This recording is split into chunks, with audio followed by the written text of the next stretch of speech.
Turning back to the Mid-Ohio Valley, the Hamar Bridge Company wrapped up its three-day festival today outside of downtown Marietta. Peyton Brooker was at the festival discussing some of the activities and the reason for having the festival. Hamar Days Festival wraps up its three-day weekend in Marietta with another successful year.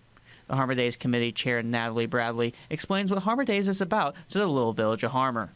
Days Festival has been going on 40 plus years, and it's just a time to come together, the community to come together, celebration, and it's an annual event.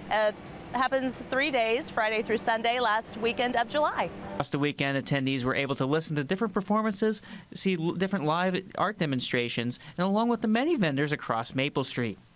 The Kids Zone this year was also free for kids thanks to the Eli Chapman Foundation. We were asked to spearhead this part of the festival. It takes a relief off of a lot of the volunteers that are overburdened throughout the community. We were able to step in, get some publicity, do some stuff, advertise what we do, but we were also able to give back to the community.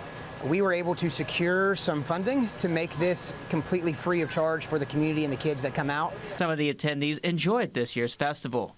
They got some of the best musical artists that we have in our Mid-Ohio Valley, and the team, the volunteers, they're on top of everything, so it's such an easy, fun festival to come to. So I've had a blast. A lot better. I like it a whole lot better this year. Though the main reason for putting on the Hamar Days Festival is for opening up the Hamar Bridge. I thought they were going to tear it down and not rebuild it. I mean, that's Marietta. It's history. The board of the organization for the Hamar Bridge Company has done a huge steps forward into securing some grant funds to get the project really well detailed and lined out, and the things that are exciting and happening for that in the future are huge, and that's going to create a huge mode of mobility between the west side of Marietta and downtown Marietta, allowing all of the residents to be able to quickly access all of the things that they also need in the future. It's a big deal for the people here in Hamar Village.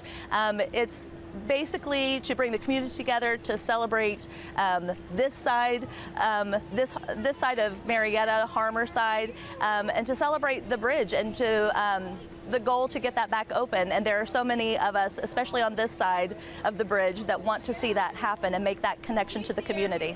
This is Peyton Brooker in Marietta. WTAP News.